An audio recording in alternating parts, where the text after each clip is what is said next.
What if the greatest mystery of September 11th is not which story is true, but why none of them explains all of the evidence? The official account leaves anomalies.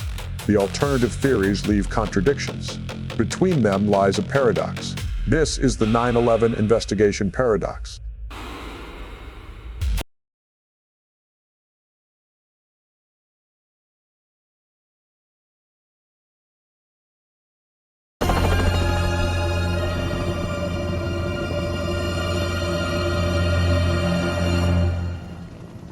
Next time we'll bring them both down.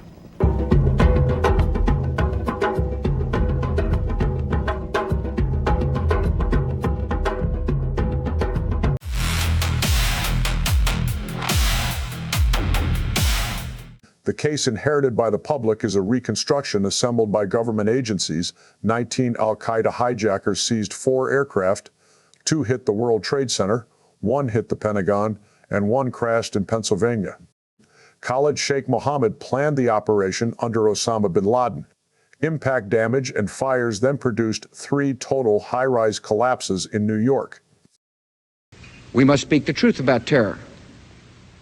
Let us never tolerate outrageous conspiracy theories concerning the attacks of September the 11th, malicious lies that attempt to shift the blame away from the terrorists themselves, away from the guilty.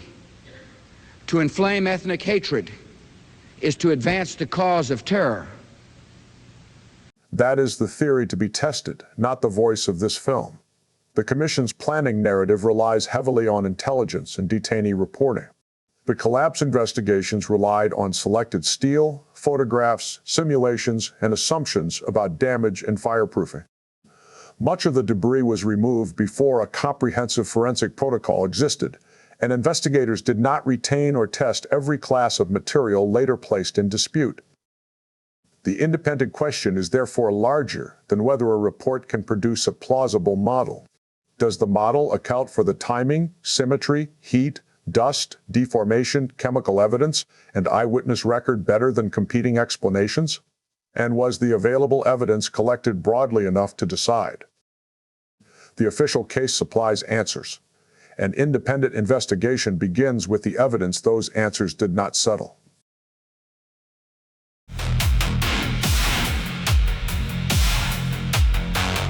To Tammy Michaels, who used to live in California, it first felt like an earthquake. Only about 100 yards separated the Twin Towers from her 35th floor hotel room across the street. I couldn't get my brain to wrap around the fact that either something had hit the Trade Center or that it actually exploded. It was really incomprehensible. For me, it was just this huge explosion, and our building shook from it, and I thought, 93, World Trade Center, there's been another. On February 26, 1993, a truck bomb exploded beneath the North Tower. Prosecutors identified Ramzi Yousef as the operational leader. The conspirators intended the blast to topple one tower into the other, but the structure survived. 6 people were killed and more than 1,000 were injured.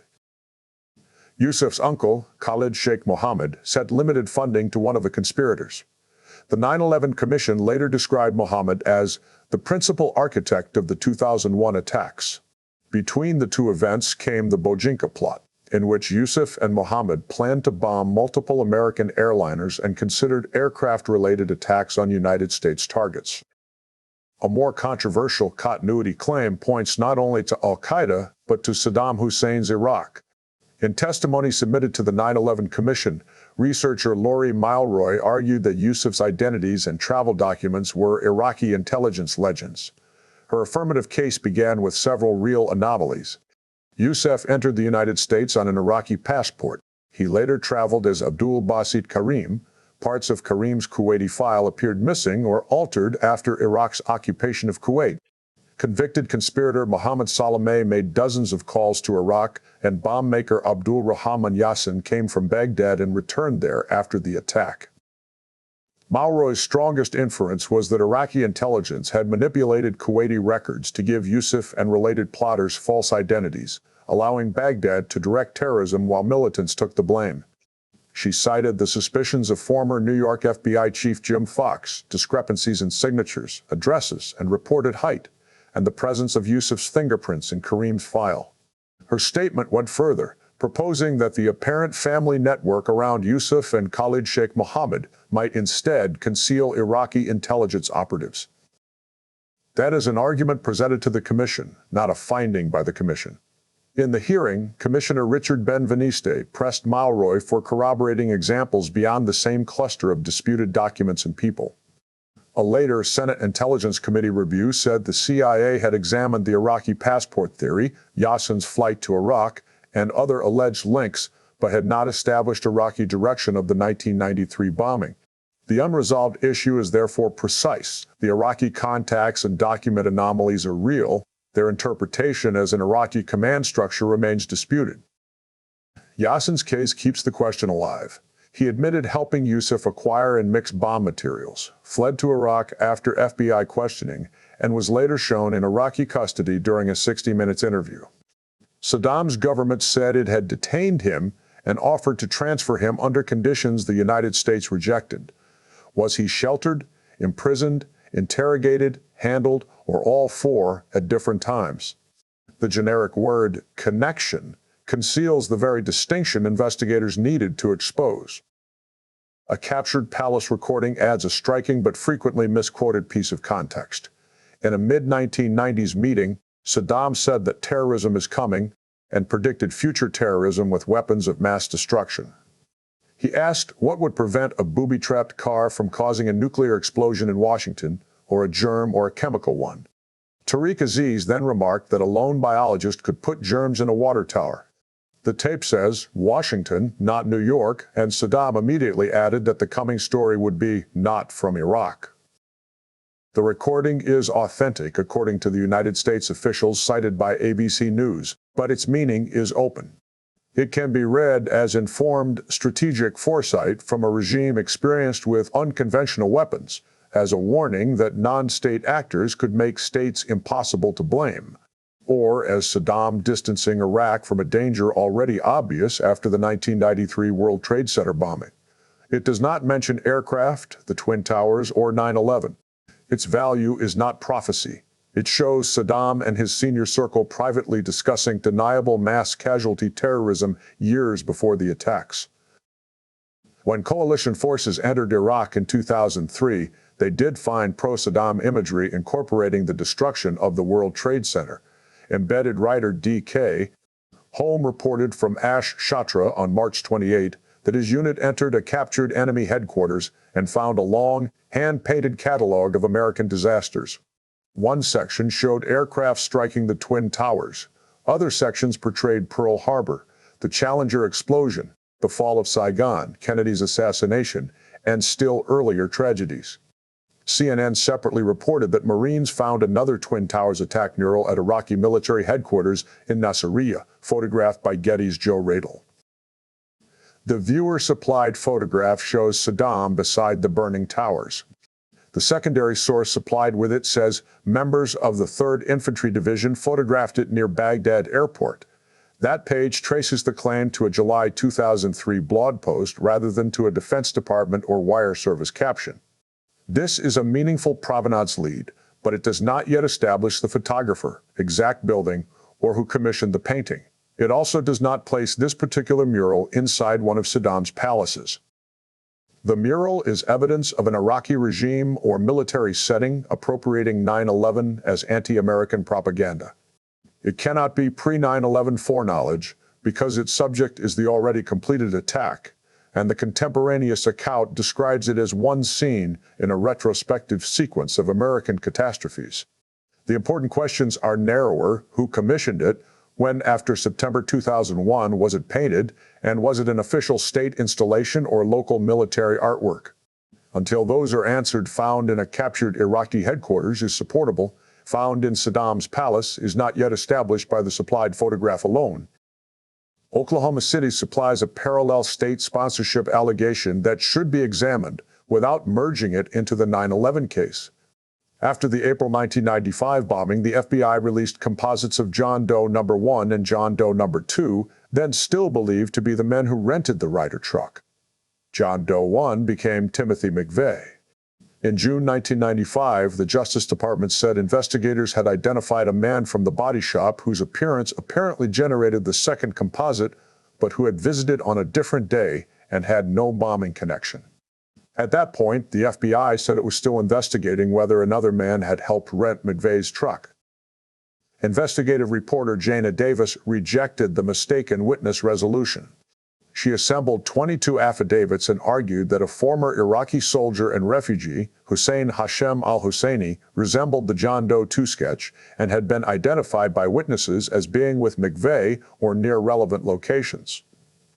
In a 2005 House floor speech, Representative Dana Rohrabacher summarized her case and demanded to know how thoroughly the FBI had investigated it. That speech put the allegation into the congressional record. It did not convert the affidavits into a judicial finding. Later, FBI accounts said the body shop witness recognized Todd Bunting, who had accompanied a different Ryder customer on another day, and investigators concluded that this memory produced the John Doe 2 composite. Al-Husseini denied involvement and sued KFOR and Davis, but the dismissal of his libel claim turned on concealed identity and reputational injury. It never adjudicated the central allegation. The resemblance, disputed alibi material, and retrospective identifications were left suspended between accusation and official closure, with no public trial ever forcing the competing stories into the same evidentiary record. Skepticism about the investigation is not baseless.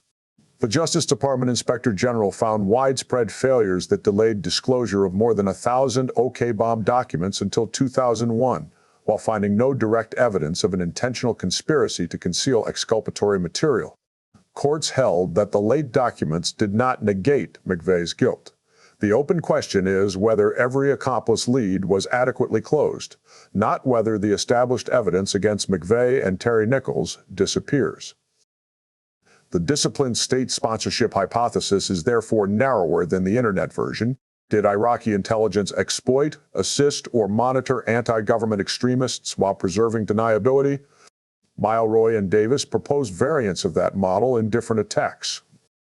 Their cases may be compared for recurring signatures, ambiguous identities, Iraqi refugees or travel, witness disputes, and investigative closure.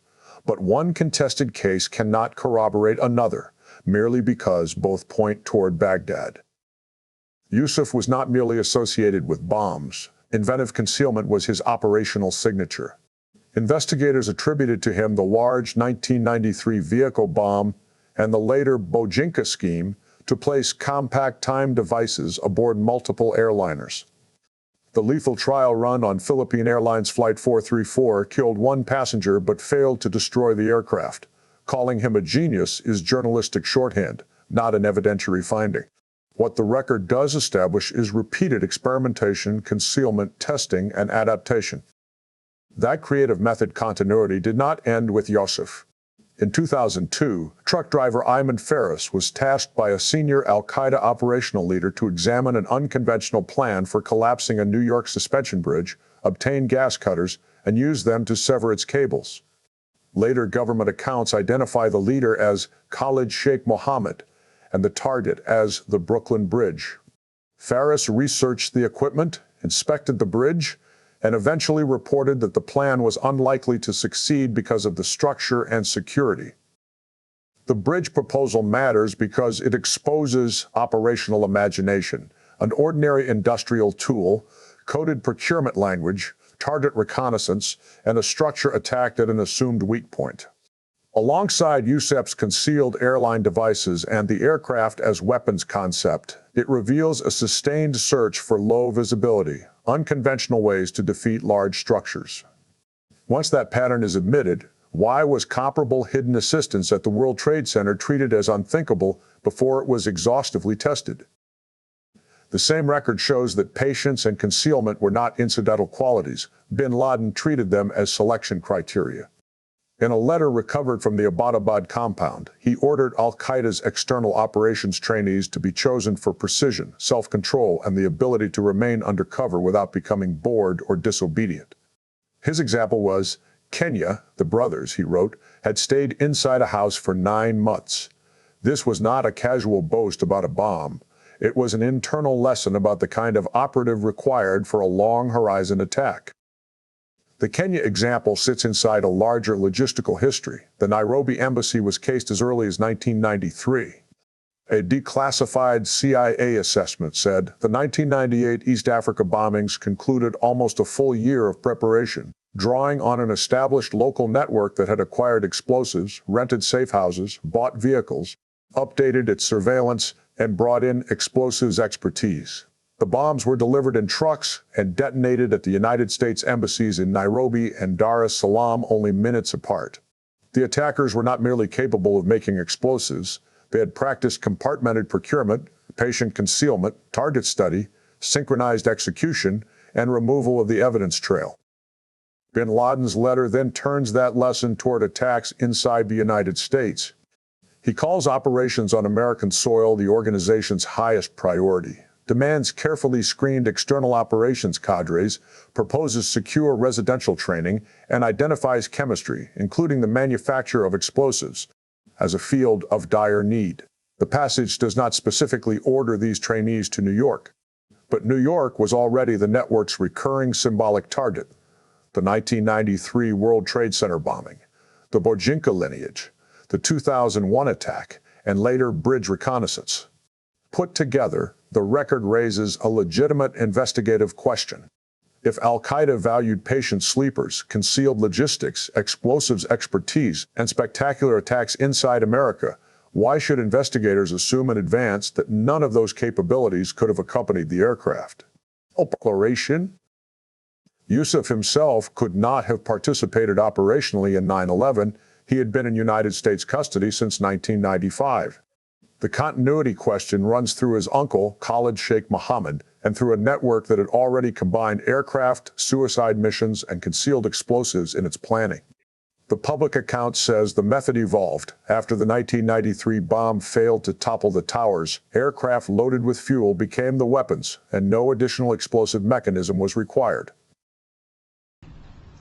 During questioning, KSM also provided many details of other plots to kill innocent Americans.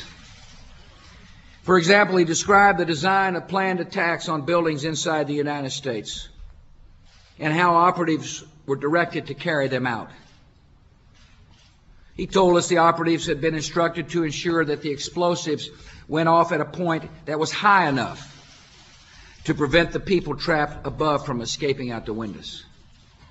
But that is precisely where an independent investigation should press harder. A milieu known for concealed devices did not abandon explosives as a general method. In the years after 9/11, al-Qaeda linked, directed, or inspired networks used or attempted concealed bombs again. Madrid's commuter trains were bombed in 2004 and London's transport system in 2005. The method survived. The patients survived. The appetite for concealed, energetic devices survived. Why should New York be treated as the one operation in which every secondary device simply vanished from the plan? The narrower, unresolved question is this: did the 9/11 operation genuinely dispense with every secondary energetic device, or does the disclosed account omit part of the mechanism? The public was given aircraft impact and fire as the destructive mechanism. Yet the repeated allegations of pre-collapse blasts were never closed by a transparent, comprehensive residue study. That absence leaves a dark possibility. The mechanism the public remembers may be only the mechanism it was allowed to see. The continuity hypothesis is testable. Its strength depends on witness timing, original audio, recovered steel and dust with documented chain of custody, and broad blinded testing for conventional explosive and incendiary residues. A coherent initiation pattern or residue would make the disclosed planning history materially incomplete. The urgency comes from how little preserved material was made available for anyone to perform that decisive test. The continuity is documented: family ties, financing, overlapping personnel, aviation plots, and a repeated focus on the World Trade Center. It establishes an evolving network that carried methods, objectives, and specialist knowledge forward across years. The question is how much of that continuity remains outside the disclosed operational history. When Yousef was flown past the World Trade Center after his capture in 1995, An FBI agent pointed out that the towers still stood. According to FBI official Louis Shaliro, Yousef replied that they would not have been standing if the bombers had had more money. The obsession was already explicit. The first attempt had failed because the device was not powerful enough. 2 years later, the HBO docudrama Path to Paradise transformed that helicopter story into a far stronger closing line. Art Malik, playing Yousef, looks toward the towers and says, "Next time, we'll bring them both down." It is screenplay dialogue, clearly labeled on screen as a 1997 dramatization. Yet 4 years before 9/11, a major American film had already placed the exact image into public consciousness, the towers revisited, and both brought down. The scene is historically revealing.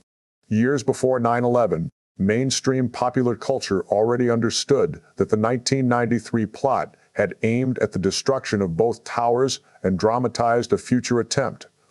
When both towers finally fell, the event fulfilled an objective that had already been spoken, understood, and placed before an American audience. Ali Abdul Saud Mohammed turns the abstract idea of institutional penetration into a documented case.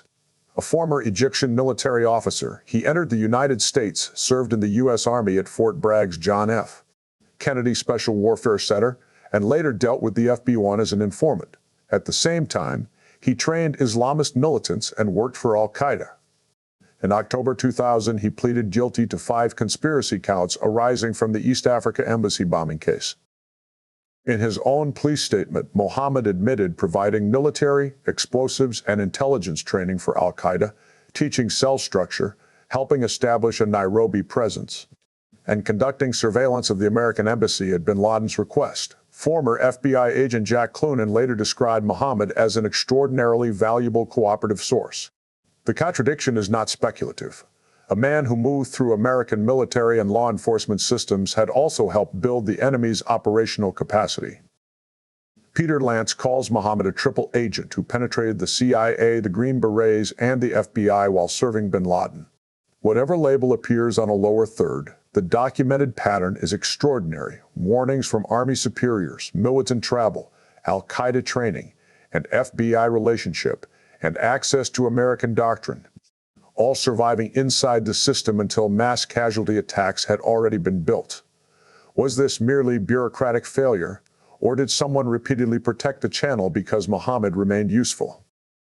Ali Mohammed's case destroys the comforting assumption that technical support had to arrive from a visibly foreign outsider.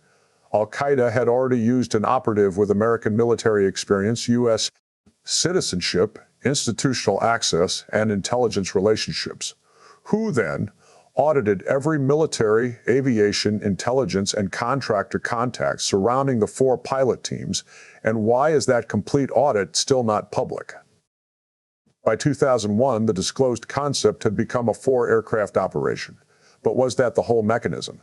The compressed timetable, the decisions made in the air, the explosion reports, and the surviving physical record all point toward the same forbidden question: what else may have been operating behind the visible attack?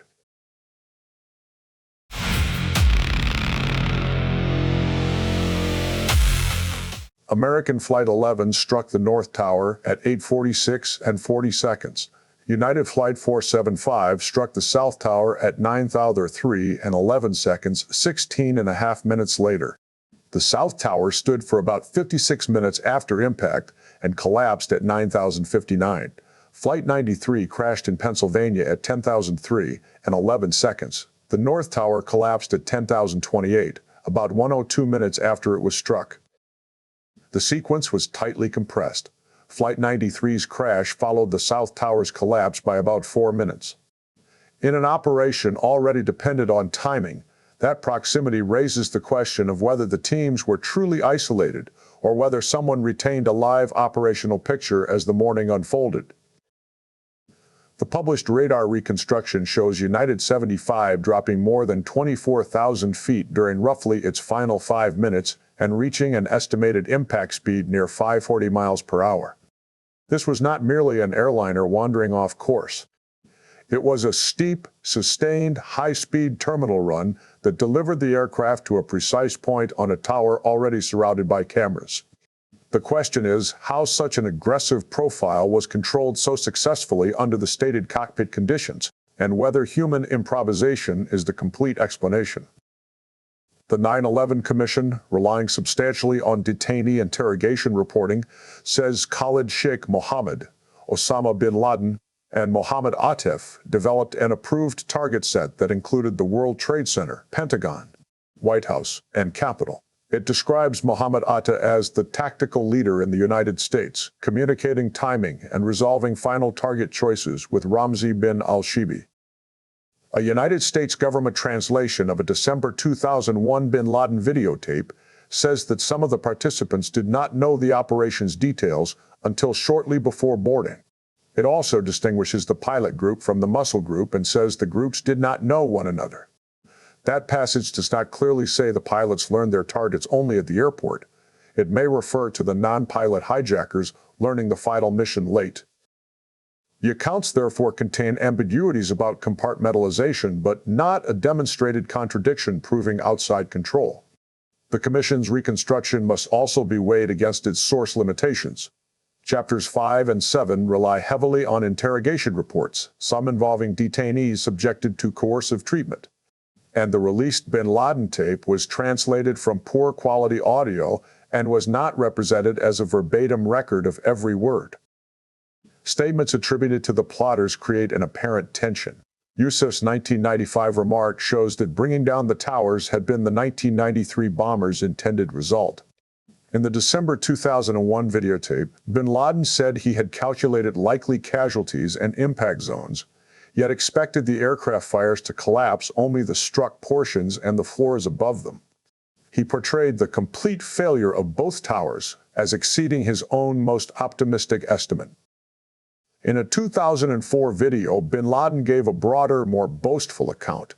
After seeing towers destroyed during the 1982 Lebanon War, he said the idea came to him to destroy towers in America. Widely archived English translations use language such as destroy towers. The exact Arabic passage and translation behind the more dramatic phrase, turn the towers on their heads, have not yet been established in this record. These statements can be read in more than one way. Intent to destroy or disable the World Trade Center is compatible with not predicting the precise global collapses that occurred. Later, propaganda may also compress planning history, magnify foresight, or claim symbolic ownership of an outcome. The apparent convenience is worth examining, but coincidence, contingency, and retrospective boasting must remain live explanations alongside prior knowledge. The decisive question is not whether the result suited the attacker's ambition. It plainly did.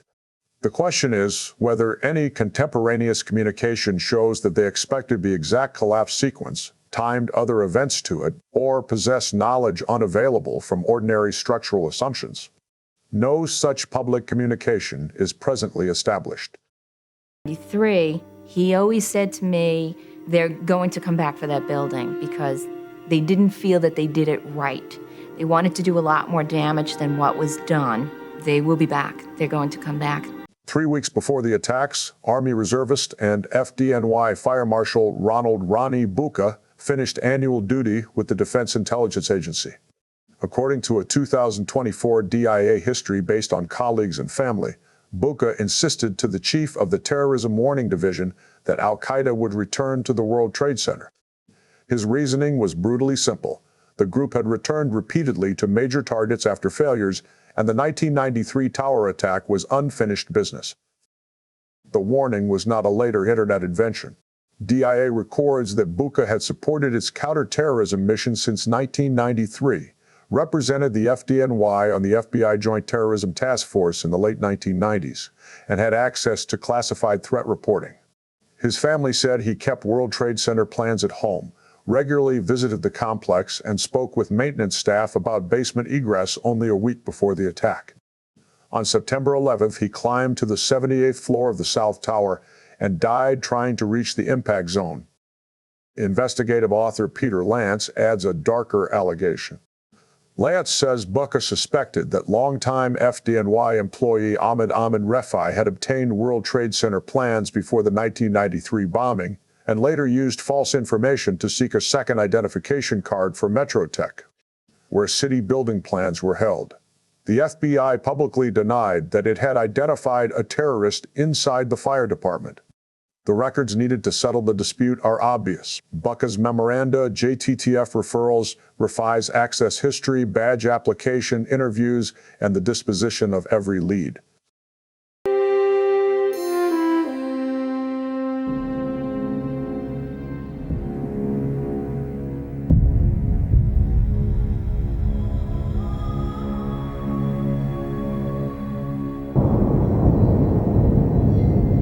The night before he died, he had said to me, we're due, and we're due for something big. John O'Neill represents the same paradox at the federal level. He led major FBI work on the 1993 World Trade Center bombing, Khobar Towers, the East Africa embassies, and the USS Cole, and became one of the Bureau's most persistent al-Qaeda specialists. Frustrated by interagency barriers and damaged by controversy over a misplaced briefcase, he retired in August 2001 and became chief of security at the World Trade Center. He died there 19 days later. Bucca expected al-Qaeda to return to the towers. O'Neill spent years warning that bin Laden's network remained capable of striking American targets. Both men then entered the building when the warning became reality, and both died inside the target they had spent years circling. The threat to New York was not unimaginable. It was visible inside the very institutions charged with stopping it. The question is how much more they knew, which warnings were buried, and what vanished with them on September 11th.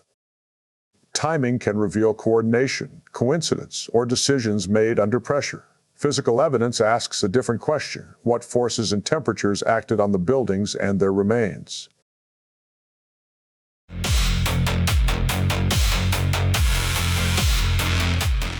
Video from the South Tower shows a bright orange-yellow liquid leaving one location during the minutes before collapse.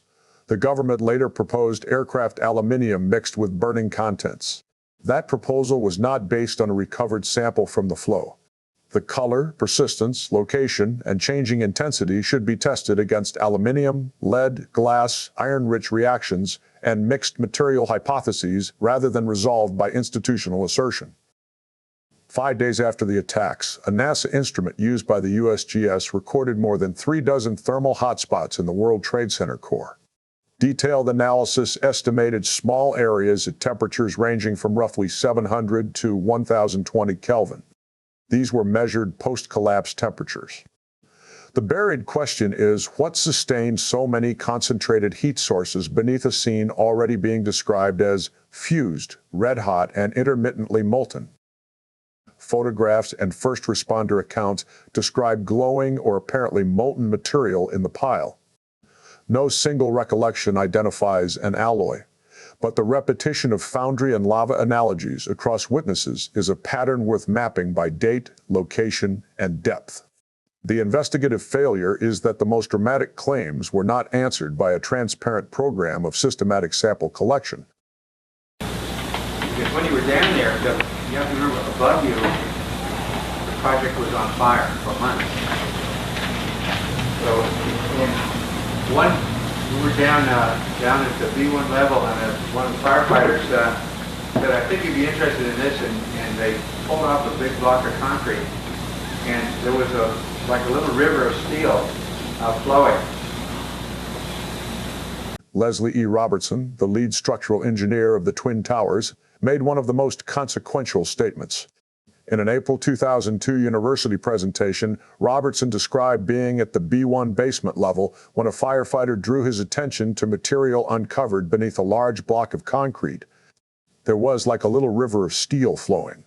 The first-person framing, his professional background, and the specified basement level make this more important than an anonymous recollection.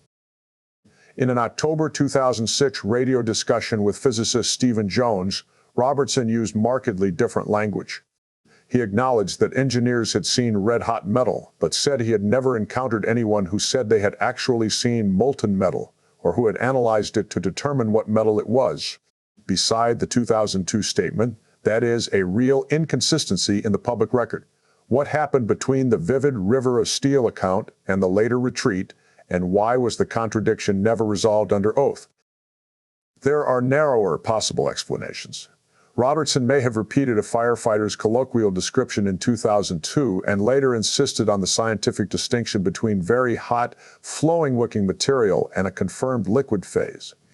He may have used steel generically in the first account, then remembered that no sample had been analyzed, or his recollection may simply have changed. None of those possibilities erases the earlier wording. None turns the phrase into laboratory proof of molten structural steel. Robertson's own evidentiary question remains decisive. Was a sample taken? The exact B1 location, date, excavation crew, firefighter, object removed, photographs, and material disposition remain unidentified. If the river was steel above its melting range, it demands an extraordinary heat source. If it was another metal, slag, glowing solids, or a misdescription, compositional evidence should be able to show that. Before, when I reported about an hour ago, there were people at the gas pump who turned to look at the smoke that was coming from stepping out of the days of the sewers to look. Now people are gathering in large groups. In fact, in one corner, I saw a group of people actually holding. We are having some technical difficulties, which is totally understandable when you try to do, ad hoc reporting and getting information to you as fast as we possibly can and making sure that it's accurate at the same time. So Donald Trump is on the line. I mean, we know him as the man behind lots of real estate in Manhattan. And of course, Donald, I understand you were actually a witness to what happened this morning. Well, I have a window that looks directly at the World Trade Center, and I saw this huge explosion. I was with a group of people, and I really couldn't even believe it. And even, I think, worse than that, for years I've looked right directly at the building. I'd see the Empire State Building in the foreground and the World Trade Center in the background, and now I'm looking at absolutely nothing. It's just gone, and it's just hard to believe. Donald, Alan Marcus here. Your building is, the Trump Tower, is one of the great tourist attractions in the world. It's well known universally. Are you taking any precautions there in light of what happened at the World Trade Center? Well, Alan, we've always had, as you know, very, very strong security, but there's very little you can do about planes crashing into a building. I mean, you look at Larry Silverstein, who's a terrific owner in New York and a very good friend of mine who I just called. I was very worried about him because I assumed maybe he was in the building. He took possession of the building 1 week ago. As you know, he just bought the World Trade Center. Right. And he was in his office, and he was getting ready to move into the World Trade Center over the next 2 weeks. So when I just spoke to him, there's nothing you can do when people are going to be bombing planes at your building. Now, I guess maybe the world is going to be changing, and maybe you're going to have F-16s flying all over the city, etc. But it's a pretty tough situation. Donald, you have one of the landmark buildings down in the financial district, 40 Wall Street. Did you have any damage, or did you know what's happened down there? Well, it was an amazing phone call I made. 40 Wall Street actually was the second tallest building in downtown Manhattan, and it was actually, before the World Trade Center, was the tallest. And then when they built the World Trade Center, it became known as the second tallest, and now it's the tallest. And I just spoke to my people, and they said it's the most unbelievable sight. It's probably 7 or 8 blocks away from the World Trade Center, and yet Wall Street is littered with 2 feet of stone and brick and mortar and steel, and there are thousands of people walking over the debris over the Brooklyn Bridge, where they're sending them out over the Brooklyn Bridge to Brooklyn, and then I guess they're going to have to figure out how to get home from there. But they have between 1 foot and 2 feet of debris right in front of a building that's probably, you would say, Alan, 6 or 7 blocks away. Donald, this is Roland Smith. Hi, Roland. How you doing on this kind of day?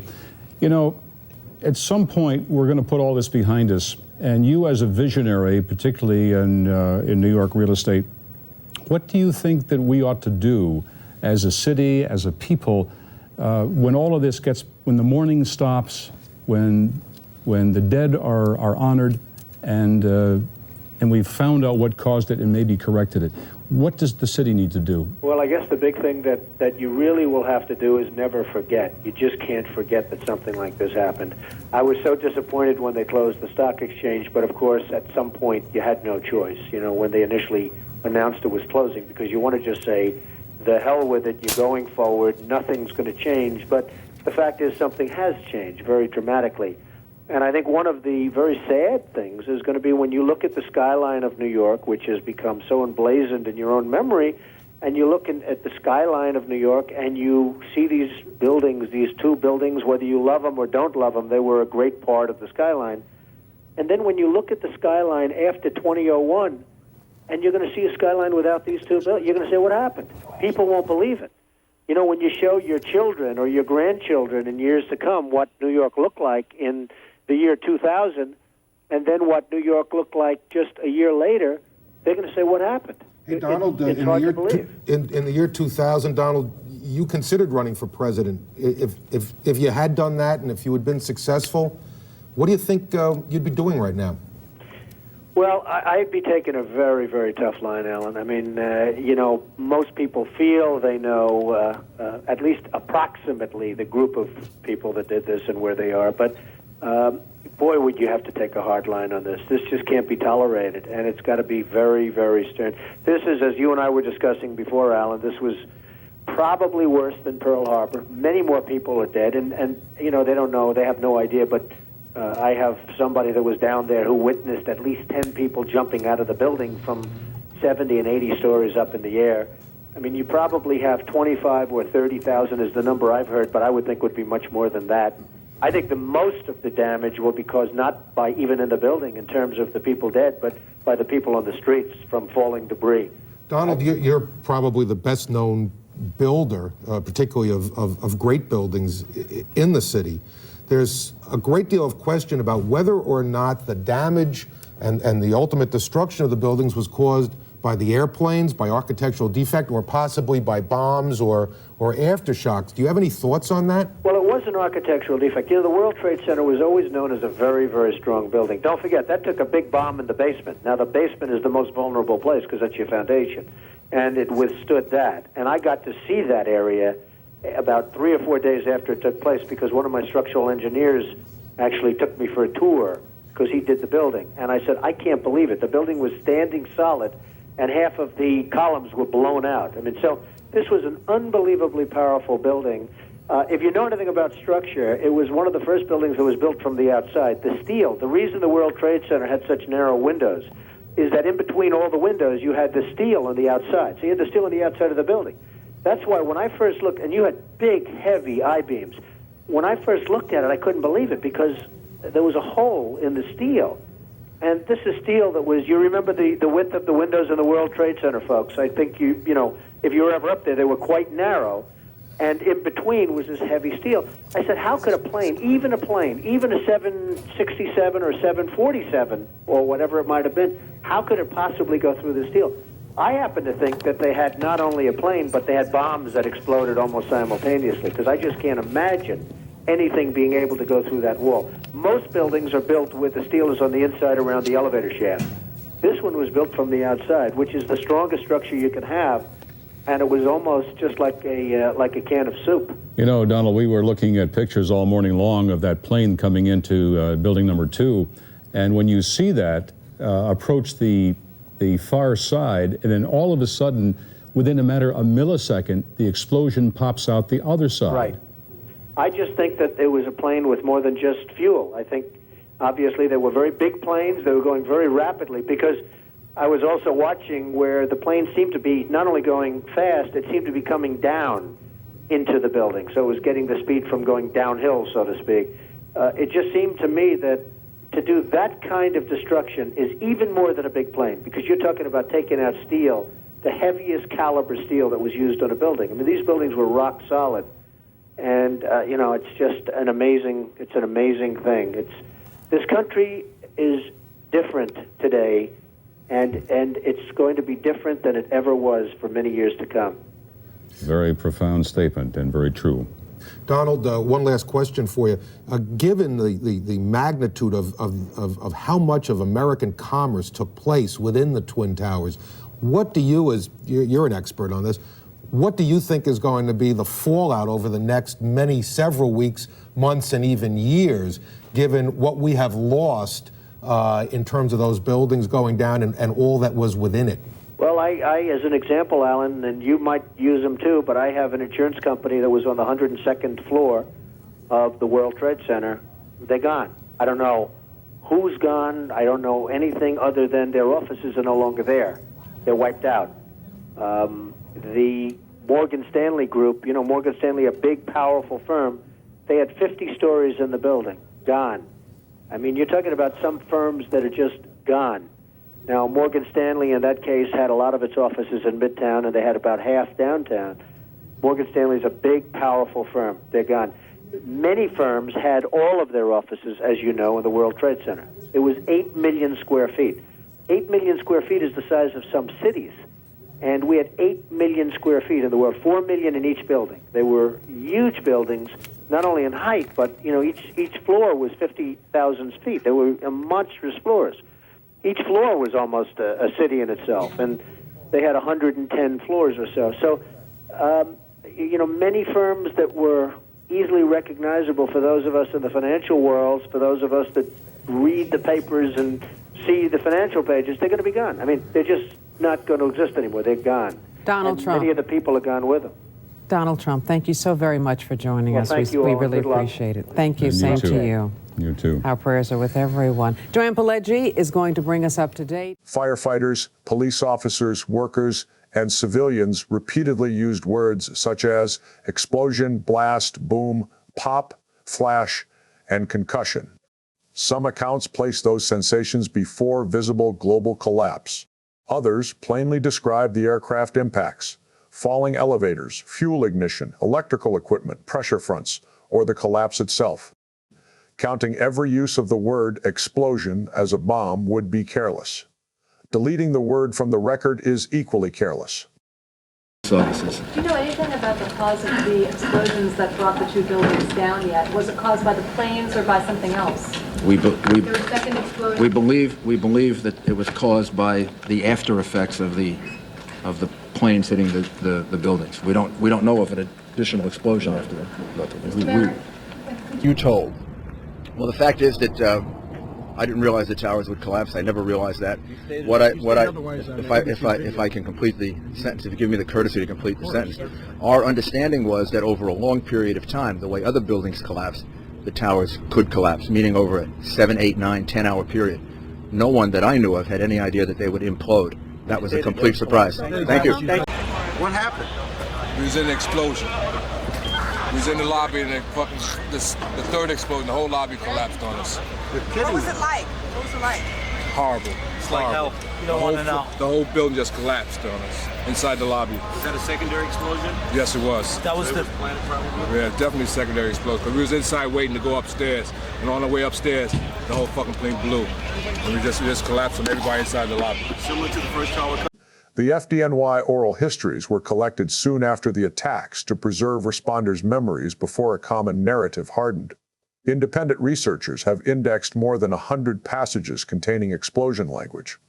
Return every account to its complete interview. Plot, witness location, direction, time, visible flash, pressure effect, injury, and relation to the first observable building movement. If the pattern converges, the explosions stop being isolated anecdotes and become an event. The investigation failed to model. Contemporaneous camera footage preserves the same vocabulary in the witnesses' own voices. Two dust-covered firefighters describe what they call a third explosion and say that the lobby collapsed on them. At street level, World Trade Center site witness Paul Lemos illustrates a rapid sequence moving down the building, boom, boom, boom, and, when asked how fast, answers like firecrackers. In Naudette camera footage, two firefighters say the floors began popping and compare what they watched to a building being detonated. These statements record perception, not a chemical identification. But their specificity makes synchronization compulsory: which tower, which face, what time, before or after first visible motion, and what known failure process could reproduce each described sequence. It started, now, they told me afterwards it wasn't explosions. I was talking to one of the architects that they pulled in because he was talking to me about it. He said, "What did you see?" I said, "I saw the fire, and when I looked up, I saw around the 70, because the fire was on the 96th floor. So I looked down, and it happened probably 70, 75, I can't be specific. I looked, and I could see the corner, and it just started going pop. It just started going boom, boom, boom, boom, boom. And he goes, "How fast?" I go, "Like firecrackers." So the first time you were being... Where the fuck do? We made it outside. We made it about a block. We made it at least two blocks, and we started running.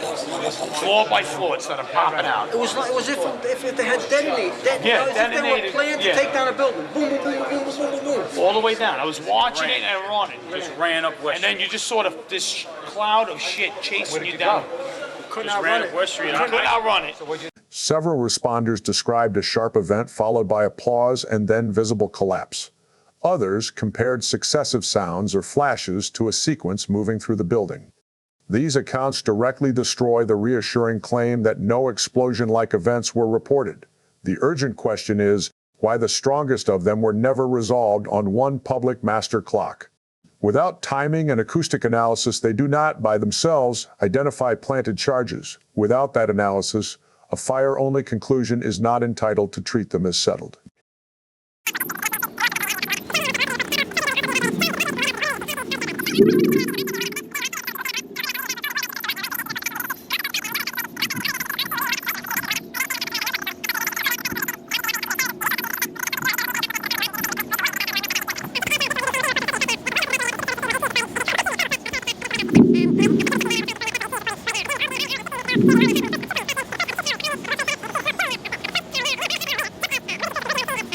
A viewer archive video titled WTC Sync. ST Eyewit places several broadcast and street views of the South Tower on a shared sequence and draws attention to an abrupt bang before the visible dust front develops. The file is an edited synchronization, not a single raw camera record, so its offsets, source lineage, and frame alignment must be independently reconstructed. If the bang survives that audit and precedes visible structural motion beyond synchronization uncertainty, it becomes a major anomaly. If it does not, the comparison should fail in public rather than disappear in silence.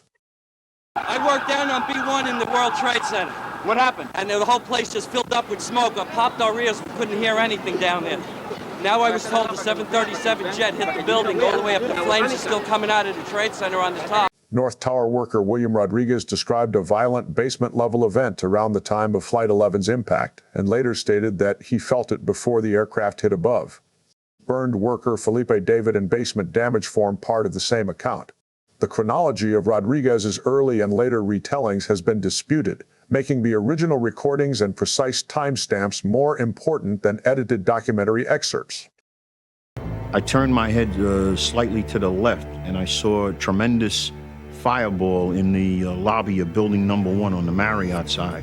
There were people that appeared to be running and standing still in front of the fireball. Kenneth Summers supplies a different kind of lobby account because he describes the visible medium immediately before the blast. Summers worked on the 27th floor of the North Tower and had stepped outside through a lobby revolving door shortly before Flight 11 struck. In a hospital bed interview on NBC's Today, he recalled a whooshing or roaring sound, a boom, shaking ground, and debris falling from above. He went back into the revolving door for cover.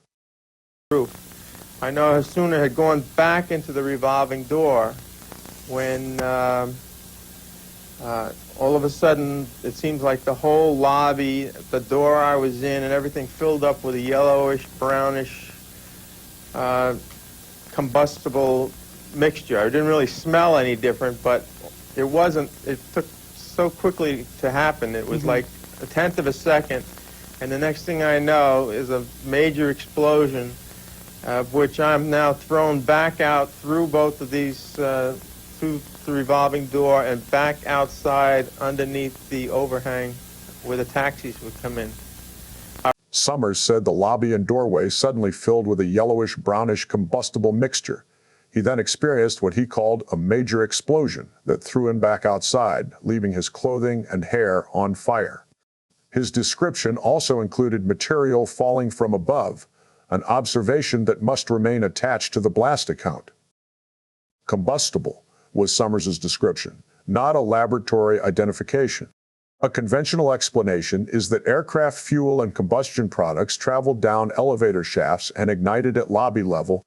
Other possibilities include a fuel-air cloud mixed with pulverized building material or a separate energetic source.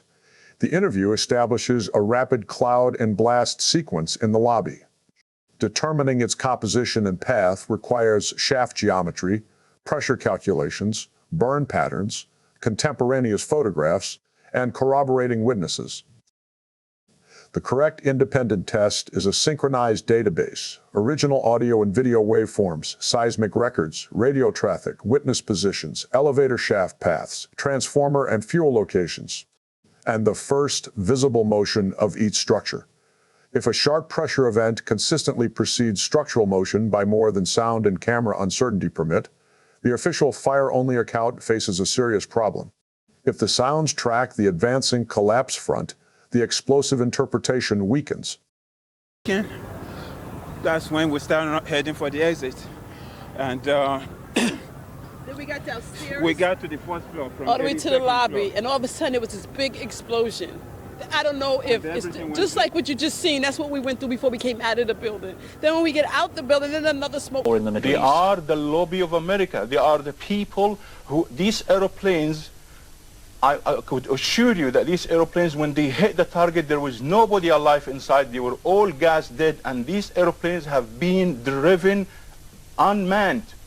And this building, after they show all these Halloween shows where the traffic and horrific the people to go and kill the Muslims everywhere, after that, they explode the building. I am a civil engineer. I understand that. I understand that. I know. Public explanations often answer explosion testimony by listing things in a burning skyscraper that can explode. That is a catalog of possibilities, not an analysis of these events. 25 years later, the missing deliverable is still elementary, a time-stamped explanation for the strongest individual accounts, synchronized to first motion, plus a broad and independently witnessed residue protocol on authenticated steel and dust. Until that exists, things can explode in fires is not closure. It is an untested escape route. One of the more unusual artifacts to emerge from the rubble is this rock-like object that has come to be known as the meteorite. It's this fused element of steel, molten steel and concrete and all of these things all fused by the heat into one single element. And almost like a chunk of lava from Kilauea or Iceland, where they're very sharp but breakable. Recovery workers preserve massive composite objects nicknamed meteorites, compressed layers containing concrete, steel decking, office contents, and other debris. Contemporary descriptions sometimes call their components melted or fused. The visual fact is extraordinary compression and adhesion among many materials. The unresolved scientific question is which portions were mechanically compacted, which were fire-altered, and whether any constituent was demonstrably melted. The photographs preserve a forensic demand, establish the peak temperature, the duration of heating, the alloy, and the chemical process that formed each mass. Section the objects. Map their interfaces. Publish the microscopy and composition. Until that work is public, every fused layer is a piece of the mechanism still withheld from view.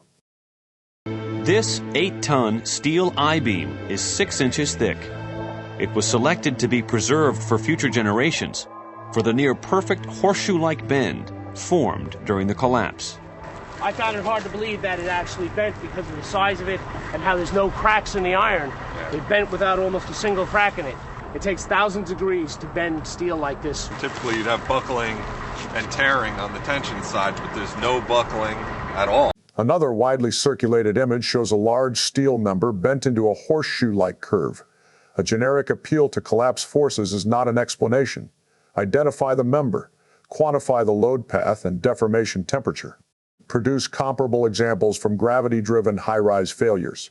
Until then, the horseshoe remains a physical accusation sitting in plain sight. To treat the object as diagnostic evidence, investigators would need its original building location, steel grade, dimensions, fracture surfaces, heat history, and a traceable custody record. Without those, the beam is evidence of extreme deformation, but not a unique signature of a particular weapon. Some ground zero photographs appear to show white, bright objects being lifted from the pile while smoke or vapor streams from them. If the recorded color represents true incandescence, it implies extreme temperature. But a saturated camera sensor can turn yellow or orange material white, and the visible plume may come from adjacent dust, water, insulation, or organics. The images are evidence of a very hot smoking recovery environment. Calibrated temperature claims require the original film, exposure data, and material identification. The central question is whether one physical process links those objects to the meteorites and horseshoe-shaped steel. Ordinary pile fires can persist, create reducing and oxidizing zones, and heat-loaded steel until it bends. They do not automatically explain every fused interface, compacted mass, eutectic attack, or apparently incandescent object. An energetic reaction can generate intense local heat without radiation, but it should leave characteristic reactants, products, geometries, and an emplacement history. Conventional controlled demolition may explain rapid structural failure, but ordinary high explosives do not naturally explain weeks of residual heat or multi-material fused masses. A nuclear event could supply enormous heat and unusual material effects, but a conventional fission event should also produce prompt radiation, fission products, activation signatures, blast effects, and other evidence not established in the published record. That when nuclear explosives are buried at the depth that will produce the biggest crater, a major part of the radioactivity is swallowed up in the rubble of the crater. But the most promising results have been gained by improving the design of the explosive itself. A declassified Atomic Energy Commission film on nuclear excavation made a striking containment claim. Its narrator said that when nuclear explosives were buried at the depth producing the largest crater, a major part of the radioactivity is swallowed up in the rubble of the crater. That did not mean the event produced no radiation. The same program acknowledged atmospheric release, pursued cleaner explosive designs, and treated geology, yield, dust, and fallout as safety problems. The important distinction is between reducing or trapping part of a radioactive inventory and making every radiological signature disappear. A mountain pass 2 miles long, moving 68 million cubic yards of earth. This project, or a similar mountain cut, would be an effective demonstration of Plowshare's potential with rows of nuclear explosives. If all of the certain routes, nuclear explosives could excavate the sea level canal at 1/3 the cost of conventional excavation and in considerably less time. And the end result would be a much wider and much deeper channel. A nuclear-blasted route across Central America could provide a navigable channel 1,000 feet wide and up to 200 feet deep in mid-channel, offering a virtually unlimited capacity. The film also presented nuclear excavation as civil engineering on an almost unimaginable scale. It described a 2-mile mountain pass moving 68 million cubic yards of earth with rows of nuclear explosives, then proposed a sea-level canal across Central America 1,000 feet wide and up to 200 feet deep. Those proposals proved neither a hidden device nor a connection to New York. They do establish that government laboratories studied synchronized rows of buried nuclear charges as tools for rapid excavation, mass displacement, crater formation, and deep rubble production. 10 days after the attacks, CNN reporter Bill Hemmer asked New York Governor George Pataki what had happened to the concrete. Pataki answered, "The concrete was pulverized." He said all of lower Manhattan, from river to river, was covered by dust and powder 2 to 3 inches thick, and repeated, "The concrete was just pulverized." The volcanic comparison is an energy comparison. Each collapse generated a massive, rapidly expanding dust cloud that rolled through streets like a dense fluid and kept enormous quantities of fine material suspended. Volcanoes produce comparable visual behavior when gas, heat, pulverized solids, and gravitational descent combine into turbulent density currents. What energy pulverized the material, accelerated it laterally, entrained gas, and maintained suspension over that volume? Saying gravity names a reservoir. It does not reveal how that energy was partitioned, amplified, or delivered through the structure. The spectacle demands an energy budget. The tower's gravitational potential energy must cover deformation, fracture, floor, and connection failure, acceleration of heavy debris, seismic transfer, sound, heat, particle size reduction, lateral cloud expansion, and the mass kept airborne. A published engineering analysis argues that less than 10% of the available gravitational energy was sufficient to comminute the concrete. That calculation depends on openly stated masses and particle assumptions, and it does not automatically settle the separate costs of lateral ejection and fluid-like transport. If the complete budget closes, no extra source is required for the cloud. If it does not, the deficit becomes evidence. New York City looking almost as if a typhoon or hurricane has hit the place, and one can only imagine the most appalling kind of wind and horror. I mean, it looks like a nuclear attack. But let's remember that I couldn't see anything on the other side of the windows. It was solid white. It was like somebody took a fucking white sheet and laid it up on the window. And I'm thinking, I mean, I remember at some point, and I don't know if it was then or a little later, thinking, was this a nuclear blast? Like, what is this? What is all this white shit? Because you can't see anything out those windows. I walked outside, and on the ground, there was this much dust at least on everything. 5 blocks away, there was this solid white dust, and there was no fucking sound. On the 20th anniversary, former NYPD Commissioner Bernard Kerik gave one of the most striking retrospective accounts. He described emerging into a familiar Church Street building after the South Tower fell and finding the floor-to-ceiling windows completely opaque, solid white, as if a white sheet had been placed against them. He remembered asking himself, is this a nuclear blast? Like, what is this? When he stepped outside, he said that roughly 5 blocks from the tower, a deep layer of white dust covered everything. The city had become unnaturally silent, no sirens, birds, or movement. By the time of that 2021 interview, Kerik had served in Iraq and had decades of law enforcement and crisis experience, yet he still described the scene as beyond anything familiar. A nuclear blast was his spontaneous frame of reference. Other firefighters and rescuers independently reached for bomb, nuclear, volcanic, snow, and war zone language. Why did so many experienced people describe a gravity and fire collapse with the vocabulary of extreme energetic events? The photographs now become part of the forensic record. People several blocks away appeared gray-white from head to foot. Responders moved through streets whose color and contrast have almost disappeared. Paper and fragments lie in a pale deposit across pavements, shop fronts, and intersections. Vehicles are coated across their roofs, windscreens, and engine covers. Even exposed fruit carries a visible layer. These images do not identify a mechanism, but they make the reach and total burden of the cloud impossible to dismiss as a minor byproduct. The cloud was not confined to the footprint. It chased evacuees through lower Manhattan, entered buildings, obscured streets, and settled on people, emergency vehicles, and ordinary street furniture. That distribution is the physical question behind Kerik's memory of a city turned white.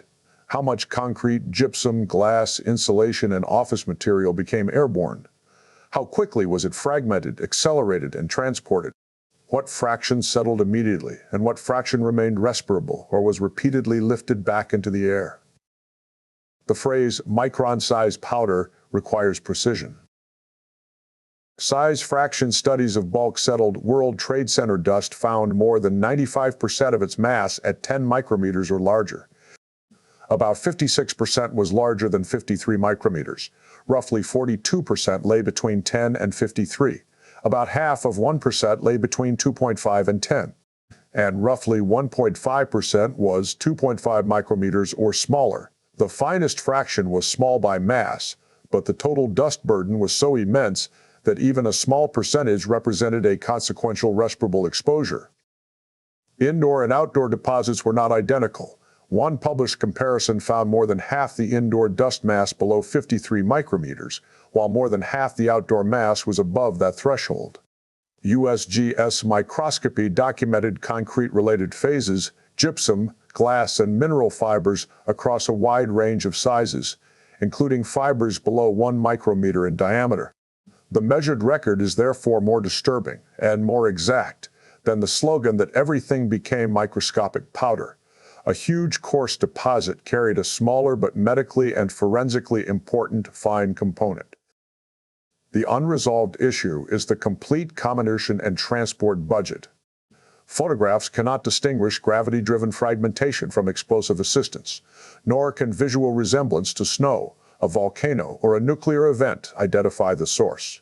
But they do demand numbers: total airborne mass, particle size distribution by location, fracture energy, lateral velocity, gas entrainment, and comparisons with verified high-rise collapses and demolitions. If gravity and impact close that budget, show the calculation against the measured dust. If they do not, the missing energy cannot be explained away with a metaphor. We realized that the first tower had gone down at that point in time. A rather spectacular scene. It looks like a nuclear winter down here, and the entire area around City Hall, all the dust and debris, you might be able to see some of it in front of me. That dust and debris is coming from the World Trade Center. We are now... We're going to go to Pat Dawson now as we look at these scenes of what it's like in lower Manhattan. The phrase nuclear winter has been used again and again, and it's not inappropriate. Pat? It was this big explosion. I don't know what it was. It's a cloud, just like what you just saw. Big cloud of smoke like that. We escaped that. And then we saw a wall of clouds like pyroclastic. It was heading toward us. That's when we started running. I thought we'd be able to outrun it, but we couldn't. It was pitch black. It was like a comet just hit the earth. Like a comet? Yeah. Look at this. Look at this. Carrick was not alone. In his 2001 FDNY World Trade Center Task Force interview, firefighter Edward Kennedy said the Liberty Street scene looked as though a bomb had gone off, almost like a nuclear bomb, and compared it to buildings crushed in a Godzilla film. Kennedy's account was recorded close to the event. Carrick's was a detailed recollection 20 years later. Side by side, they are different witnesses on different dates, making the same attempt to describe destruction outside their ordinary frame of reference. This is where both dominant camps run into trouble. The standard fire collapse story has not publicly demonstrated a single formation history for the complete artifact set.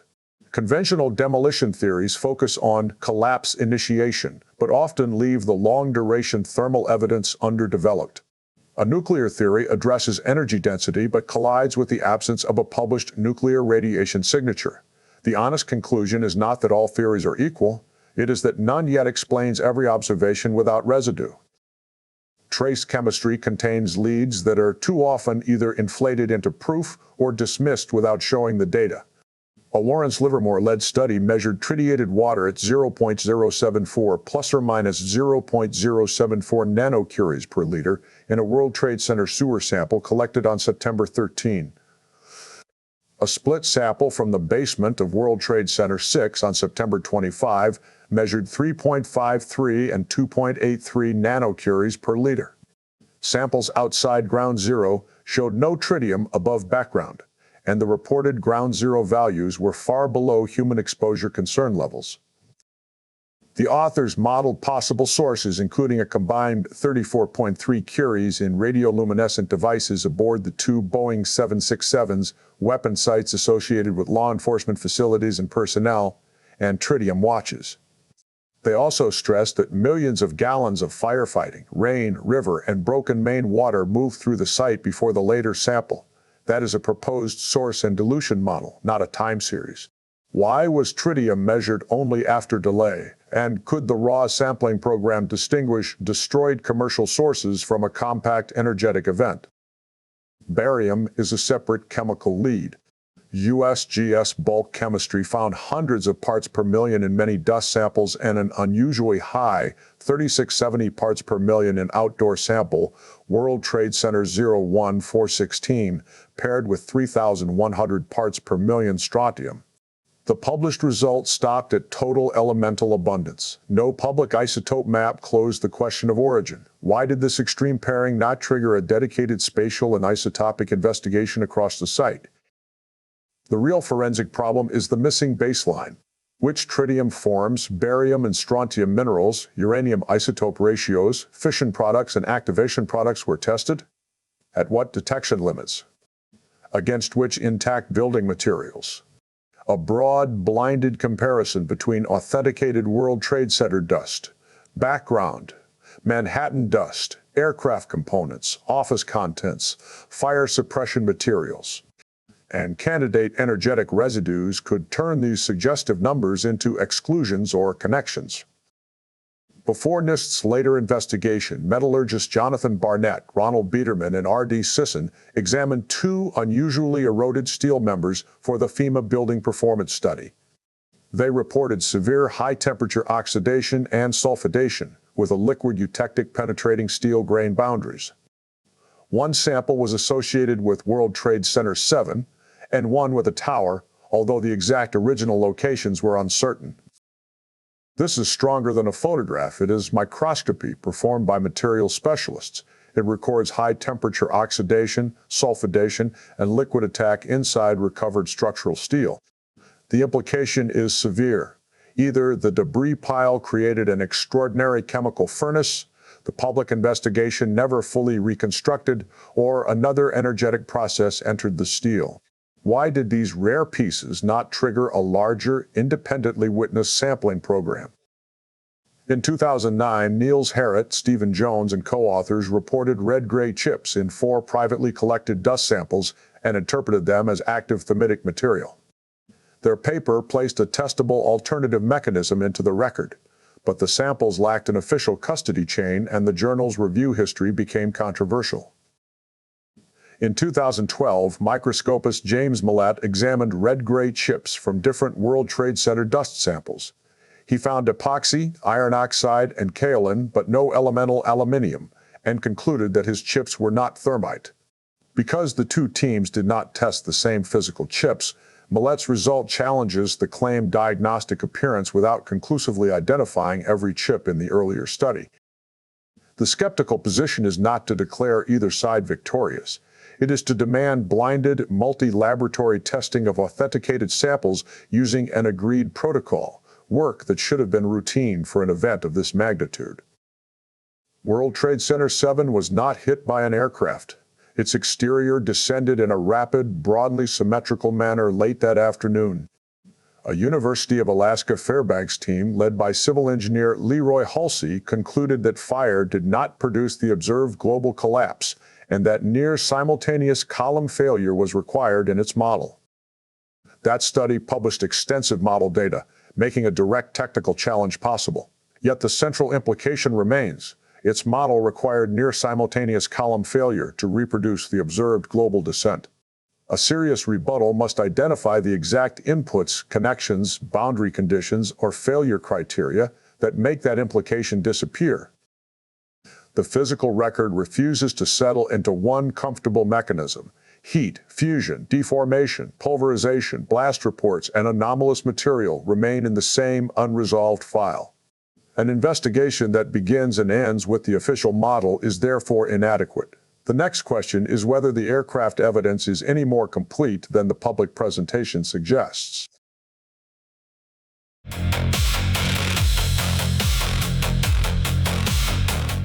The Pentagon case cannot be reduced to a few low-resolution security frames, and it cannot be closed merely by announcing that a larger evidentiary chain exists. Radar, the recovered Flight 77 data recorder, air traffic records, passenger and crew records, eyewitnesses, aircraft debris, and forensic identifications must be exposed link by link. The alarm is not that evidence exists. It is that the public is repeatedly asked to trust a chain whose decisive links are difficult to inspect independently. The chain is still open to scrutiny. Which exhibits have public custody records? Which aircraft parts carry traceable serial numbers? Which radar files are original rather than processed? Which DNA methods and comparison samples were used? Independent investigation means auditing the links, not merely accepting or erasing them.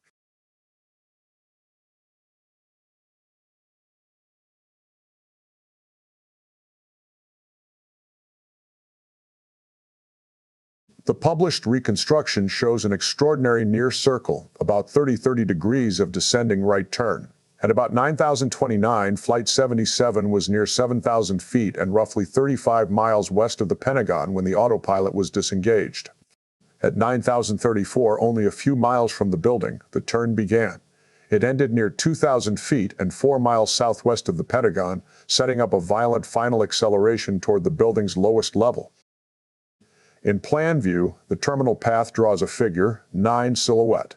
A direct continuation from the incoming track would have been simpler, but it would not have produced the reported low west facade alignment.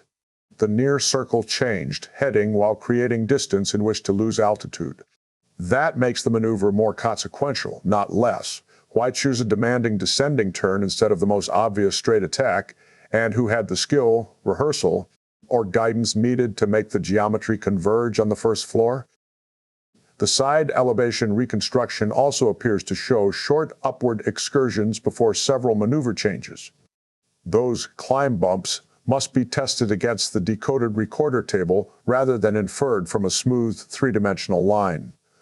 Put pressure altitude, radio height, pitch, roll, acceleration, airspeed, and the smoothing toggle on the same clock. If the excursions survive that audit, they may mark deliberate energy or alignment corrections. If they do not, the reconstruction itself has manufactured a feature that viewers could mistake for pilot behavior. Either result matters. During roughly the final 30 seconds, the throttles moved near maximum and the nose was commanded down. The aircraft accelerated to about 460 knots, or 530 miles per hour, before striking the west facade at first floor level. This was not a normal approach. It was a high-speed terminal maneuver into a low, wide target while descending over terrain, roads, light poles, and nearby structures. Hani Hanjour was not wholly untrained. He held an FAA commercial pilot certificate and had small aircraft and simulator experience. Yet the commission also records that a 737 simulator instructor found his performance well below standard and that another instructor refused a second Hudson Corridor flight because of poor piloting skills. Both facts belong on screen at once. At the reported low altitude and speed, a Boeing 757 would be far outside normal airline operating practice, and likely confronting overspeed alerts, extreme visual flow, and very little time to correct.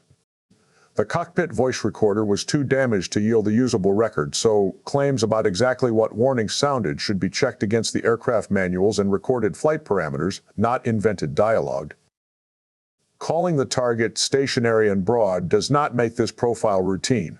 A one-chance high-speed descent through overspeed warnings toward first floor height leaves seconds for correction and no recovery path.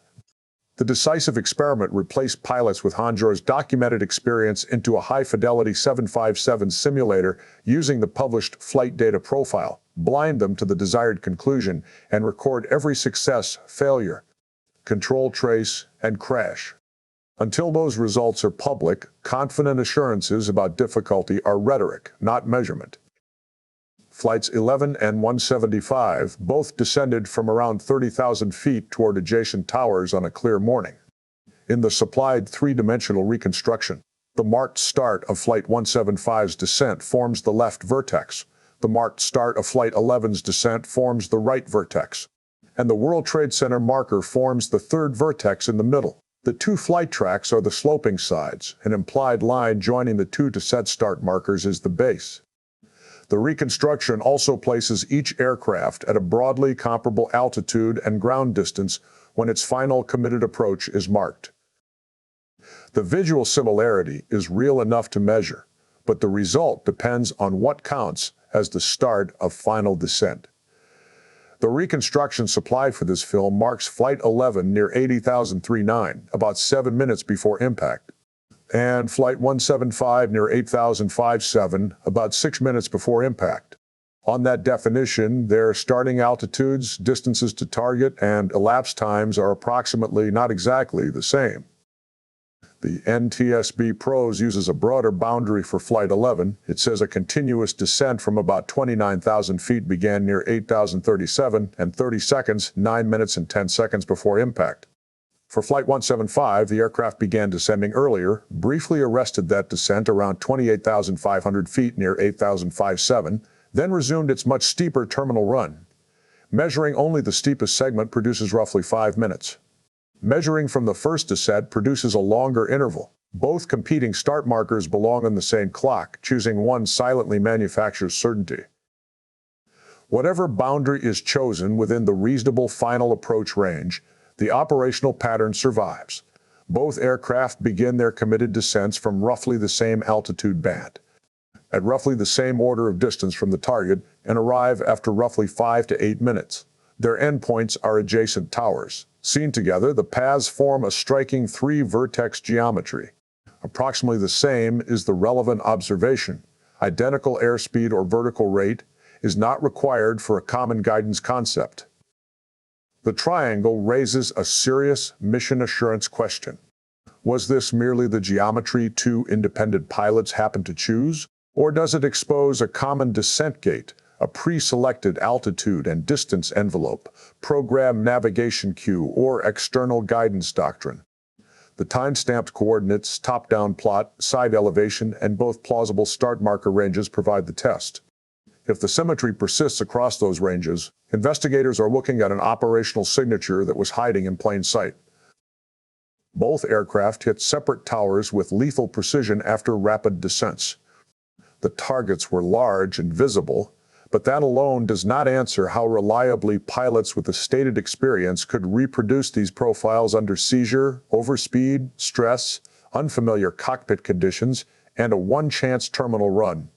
Without measurements of target angular size, visibility, correction time, crosswind, bank, descent rate, comparable pilot success rates, and unaided versus assisted guidance, that reliability remains unknown. The public narrative asks 4 suicidal pilots, supported by muscle teams, to seize unfamiliar airliners and complete 4 target runs under stress. 3 reached major national targets. The 4th failed after passenger resistance. If planners considered failure unacceptable and money was not the limiting factor, what measures would they use to increase certainty? Selection, rehearsal, surveillance flights, cockpit access, and simulator practice may explain part of the success. They do not eliminate the mission assurance problem. Alternative possibilities include pre-programmed navigation, covert avionics assistance, an additional trained operator, or external guidance. Technical availability, required access, and surviving avionics or communications records determine whether any of those possibilities remains viable. A control assurance hypothesis predicts traces, flight management entries, autopilot modes, unusual avionics modifications, maintenance access, command links, data recorder parameters, procurement, trained personnel, or contemporaneous communications. Flight 77's recovered recorder provides only a partial comparison. The absence of recovered recorders from Flights 11 and 175 leaves the most relevant guidance record unavailable, a gap that should remain central rather than being converted into reassurance. I think I wouldn't be surprised when we finally get this unraveled, Peter, if there was a structural engineer on the other side of the world that had been very much involved in planning this. Because those decisions would have involved what does it take to bring down that structure in each particular case. I think that this was probably something not left to chance, but it also is a very wise thing if you're going to do a hellacious act like this to figure, well, we don't have to put additional explosives in. We make the airplane a flying bomb simply by which one we select. In a live broadcast on the day of the attacks, aviation commentator John Nance said he would not be surprised if a structural engineer on the other side of the world had helped determine what it would take to bring the towers down. He speculated that such planning was probably not left to chance. Before years of hardened narratives, an aviation expert was already asking the forbidden mission assurance question: would planners seeking certainty really rely on improvised piloting, or recruit technical expertise to engineer the outcome? Former airline captain Philip Marshall approached the flight problem from inside the profession. In The Big Bamboozle, he argued that the publicly disclosed light aircraft and simulator training did not adequately explain the terminal profiles. His most provocative lead was Pinal Air Park near Marana, Arizona, a secluded field with a history of military and government contract operations and rows of stored commercial airliners. Marshall wrote that 3 pilots working under government contracts independently directed him toward Pinal. He visited the air park in 2005, described armed access control, night activity by cargo aircraft and helicopters, and counted multiple Boeing airframes, including types in the 757 and 767 families. He then connected that setting to the still incompletely explained trips that members of the plot made to Las Vegas and proposed that Pinal could have supplied covert large aircraft familiarization or mission rehearsal. The setting is real. Pinal County's own history documents military pilot training, later commercial aircraft storage, aviation contractors, and an adjacent special operations parachute facility. Marshall said 3 government contract pilots pointed him toward the same restricted desert field. Then the public paper trail stops exactly where scrutiny should begin: gate logs, transient aircraft records, instructor rosters, security video, maintenance sheets, and identifiable airframes. Why has no complete 2000 to 2001 record set been placed in public view? The demand is specific: obtain the 2000 and 2001 gate logs, transient aircraft records, training schedules, contractor rosters, fuel records, stored airframe work orders, radar traces, and every classified annex governing the field. Marshall identified a place, a capability, a possible access route, and a missing record set. Until those records are produced, the possibility of undisclosed large aircraft familiarization remains hanging over the terminal flight profiles. There is a massive conspiracy going on right now in Florida to cover up what happened on these runways before September 11th. We're being lied to about the nature of the conspiracy that took down the World Trade Center.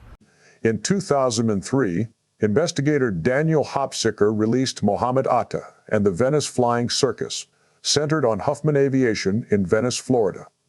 The uncontested core is strange enough.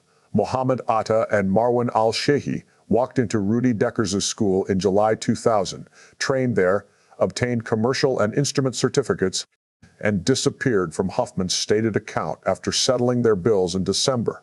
The FBI entered the school within hours of the attacks and removed student files and computers. Into the airport, because there's always a lot of people around, and that was the times that I wasn't allowed to go over there. It was the bigger airplanes. When they would come in, you know, they would say that they had to go over there, that they had to take care of things, and nobody, unless they were with the flight school, was allowed over there.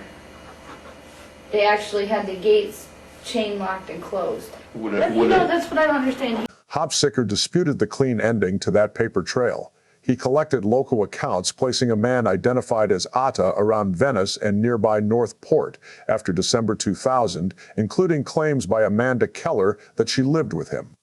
A competing explanation emerged from another former student, Mohammed Arakchi, who said Keller had confused him with Atta.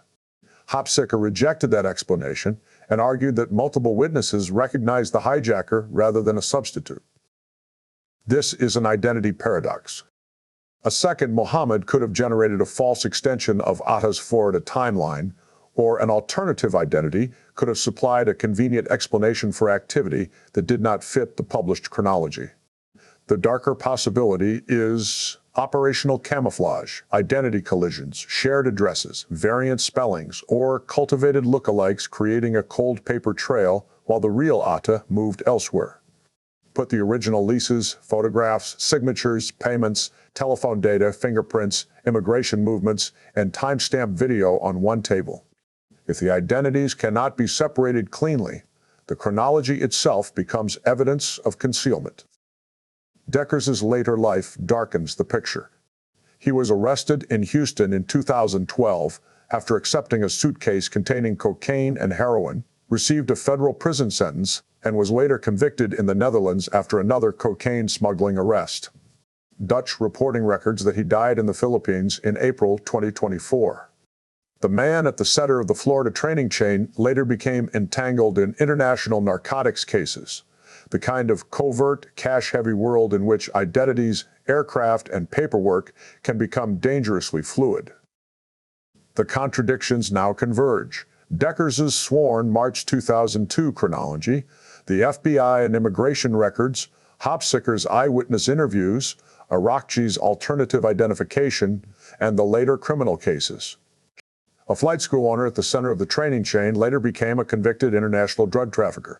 Can every person, date, aircraft, payment, and address in that chain be reconciled without forcing incompatible witnesses into one official timeline?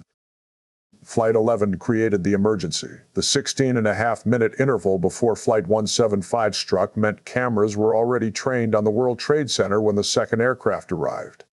Whatever the control mechanism, the second impact transformed a local disaster into a globally witnessed attack in real time. If the tower's later collapses were the intended main event, live coverage was indispensable. The first strike summoned the cameras. The second arrived into a global broadcast already waiting.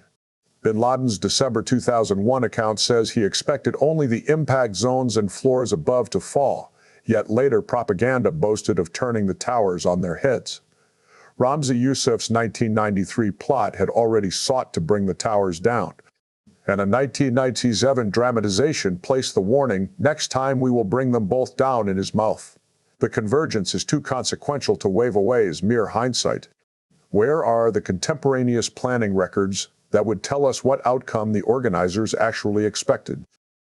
Two models remain. In the first, attackers chose iconic targets and staggered impacts to maximize spectacle, then received the almost impossibly valuable propaganda windfall of total collapse. In the second, an undisclosed planner expected or engineered the collapses and used the aircraft to guarantee cameras, attribution, and narrative cover. The second model carries the heavier evidentiary burden. But the first should not receive a free pass simply because it became official. Both models must confront the timing, physical anomalies, access requirements, communications record, and the terrorists' own contradictory claims. High-speed impact into a reinforced building can fragment an aircraft and carry debris inside. That physical fact does not excuse missing public documentation.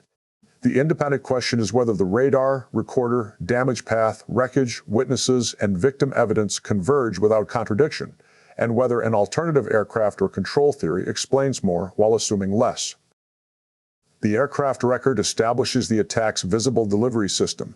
The question of hidden control remains open only to the extent that it makes testable predictions. The political aftermath led to another engineered narrative: Iraq, uranium, and weapons of mass destruction.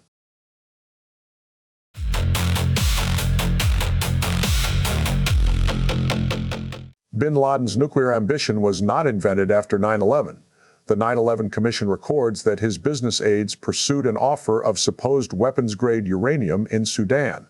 The asking price was $1.5 million. Al-Qaeda representatives inspected the cylinder, believed it might be genuine, and apparently bought it, only to discover that the material was bogus.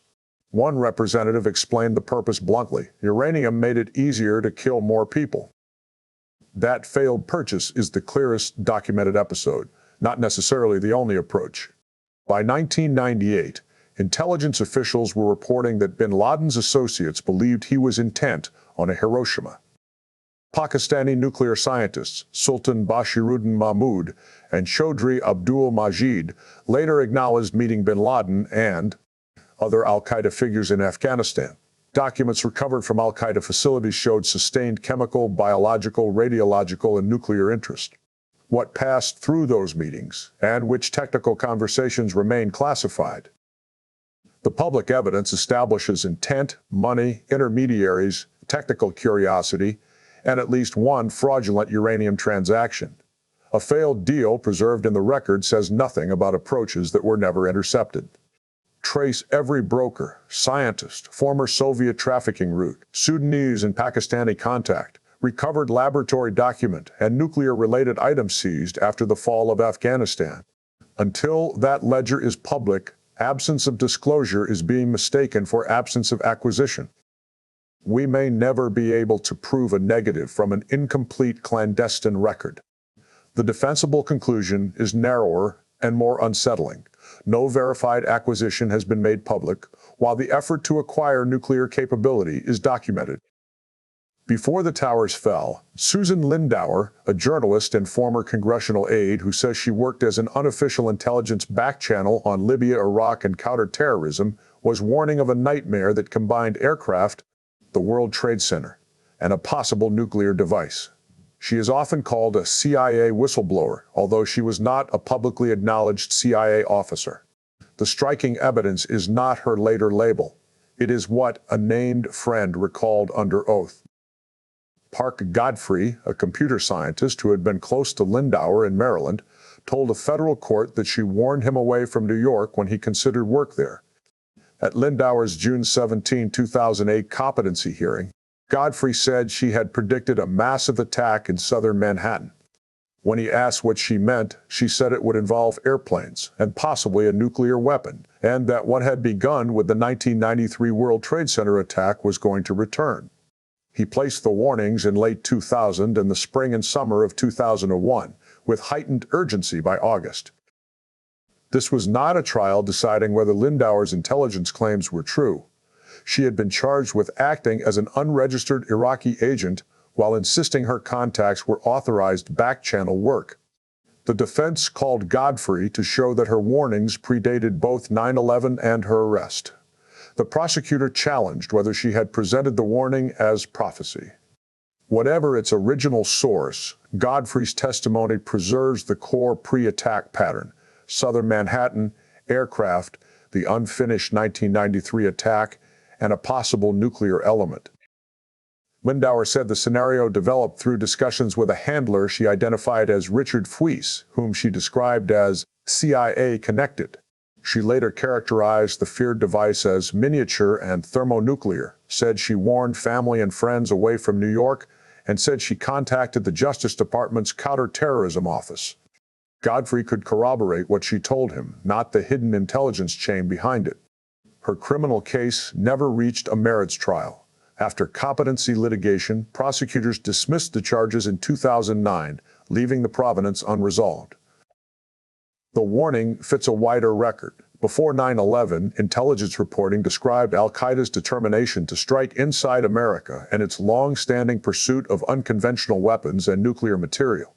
Immediately afterward, a CIA source codenamed Dragonfire reported that al-Qaeda possessed a stolen Russian nuclear weapon of roughly 10 kilotons. Officials treated the scenario seriously, though analysts later found it uncorroborated and no such device was publicly recovered. Lindauer, Godfrey, bin Laden's acquisition history, and Dragonfire are separate sources, not one proof. Together, they established that aircraft, the World Trade Center, and a nuclear threat occupied the pre- and post-attack intelligence landscape. The certified hearing transcript, Godfrey's reported FBI interview, Fuiss and Justice Department records, and nuclear forensics data are the missing records capable of testing whether the warning was simply wrong about the mechanism or reflected information never fully disclosed. Iraq did pursue uranium enrichment before the 1991 Gulf War. Its work included electromagnetic isotope separation, gas centrifuges, laboratory-scale laser and chemical methods, uranium conversion, weapon design, explosive lens development, and delivery system studies. This was a broad, clandestine weapons program, not an invention created after 9/11. IAEA inspectors reported that Iraq had produced more than a ton of natural uranium metal, developed and tested a workable single-cylinder centrifuge with foreign assistance, begun production facilities, equipped the Al Afir weaponization site, and launched a crash program to recover highly enriched uranium from safeguarded reactor fuel for a single weapon. Iraq also conducted 3 field experiments with radiological weapons. The same IAEA review found that by the end of 1998, Iraq had not produced a nuclear weapon or more than a few grams of weapons, usable material through indigenous processes, and that safeguarded reactor fuel had been removed. That conclusion matters, but so does the history of concealment. Iraq initially denied the clandestine program, hid components, obstructed inspectors, sanitized documents, and retained expertise. An IAEA report said many centrifuge documents appeared to remain unaccounted for and warned that weaponization activity could have a low signature. The investigative question is not only whether Saddam possessed a completed bomb, it is whether designs, components, specialized materials, or personnel could have moved through intelligence services, front companies, brokers, or covert alliances without entering the public accounting. In 1991, Iraqi centrifuge specialist Mahdi Obeidi buried plans and key centrifuge components in his garden under orders from Saddam Hussein's son-in-law. He disclosed the cache to American authorities after the 2003 invasion. The discovery documented retained technical knowledge and hardware from the earlier program. It did not demonstrate that Iraq had restarted industrial enrichment before the invasion. No disclosed document connects Obedi's cache or an Iraqi nuclear team to Ground Zero. But the cache destroys the comforting assumption that inspections necessarily exposed every retained capability. The unanswered network is who knew what, which specialists traveled, which procurement channels survived, and which files remain withheld or missing. The aluminium tube controversy shows how a true historical fact, Iraq once sought nuclear weapons, was used to strengthen a disputed contemporary inference. The CIA argued that imported high-strength tubes were probably intended for centrifuges. Nuclear specialists at the Department of Energy and international inspectors challenged that conclusion. A later Senate Intelligence Committee assessment concluded that the available information indicated the tubes were intended for conventional rockets, not a nuclear program. This history establishes an intelligence failure inside a contested public narrative. Agencies amplified weak evidence about one alleged program after Iraq's earlier real program had already demonstrated how effectively work, people, and components could be concealed. The unanswered question is not merely whether inspectors found an operating enrichment plant. It is whether the post-invasion search accounted for every transferable design, specialist component, and covert procurement channel. Reports that say that something hasn't happened are always interesting to me because, as we know, there are known knowns. There are things we know we know.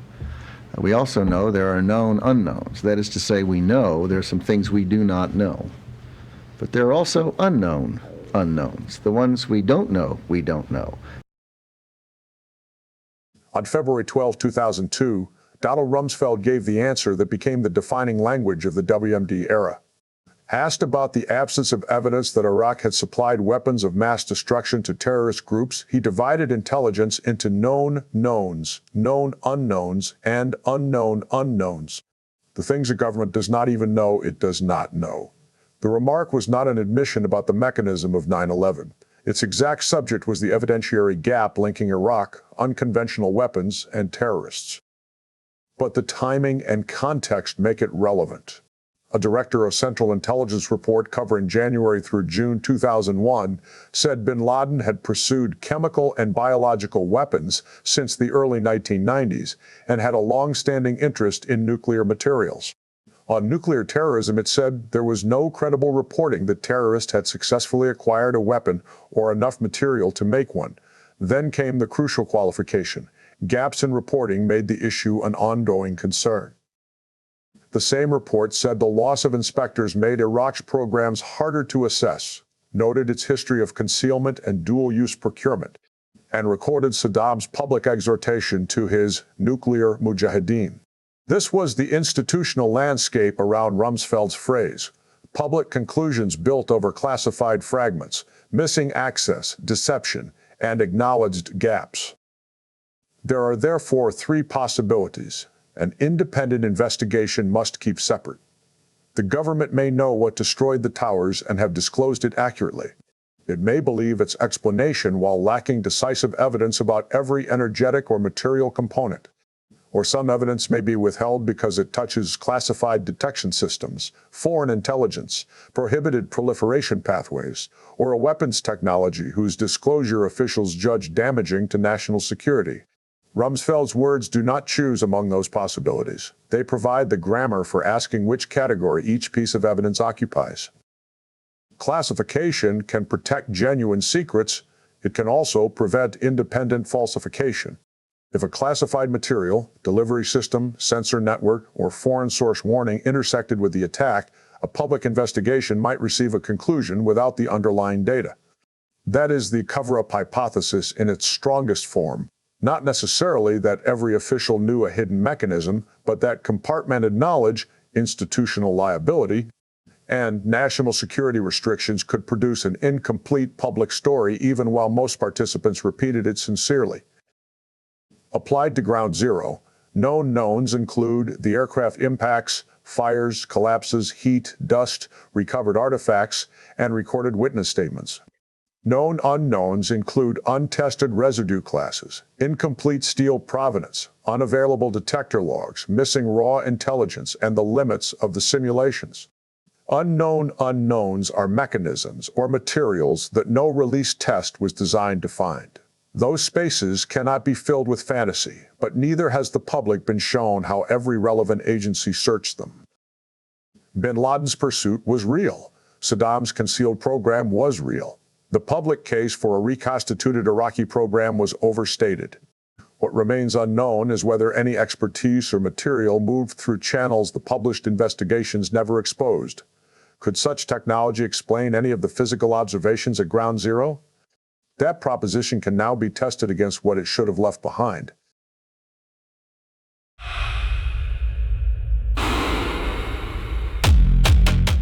The hypothesis proposes that a concealed, classified device involving uranium produced some combination of extreme heat, material fusion, deformation, and collapse effects while avoiding the obvious signatures associated with a conventional nuclear detonation. A classified device hypothesis should not be dismissed merely because the relevant program would be secret, nor can secrecy substitute for evidence. Persistent heat, eutectic attack, fused composite masses, trace radiological findings, and missing forensic tests form a chain of investigative leads. The task is to determine whether that chain converges on one mechanism or consists of unrelated effects of collapse, fire, building contents, and cleanup. The public record fails to close the uranium hypothesis. Too many decisive materials remain undisclosed, untested, inaccessible, or classified. The samples, isotope panels, detector logs, metallurgical sections, and weapons program records are precisely what could expose the mechanism. Until that chain is public, uncertainty protects the secret, not the public. The question is not whether an unconventional mechanism sounds disturbing. It is whether investigators looked for its predicted traces with adequate methods, and whether the surviving record permits that work to be repeated now.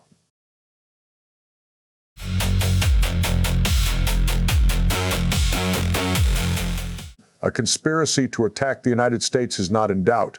The unresolved question is its full membership, knowledge, and mechanism. The government assigned operational responsibility to al-Qaeda and structural destruction to impact and fire. Those conclusions do not acquire immunity from challenge because they are official. Independent sources preserve a harder record: persistent hotspots, repeated molten material accounts, eutectic attack on recovered steel, compacted and fused artifacts, extreme deformation, contested dust chemistry, and a third high-rise whose rapid global failure remains disputed by an open data university model. Any adequate explanation must confront that evidence together, not isolate each anomaly until the pattern disappears. Iraq's earlier uranium enrichment program was real. The later aluminium tube case collapsed under scrutiny, exposing how selectively intelligence could be presented when war required certainty.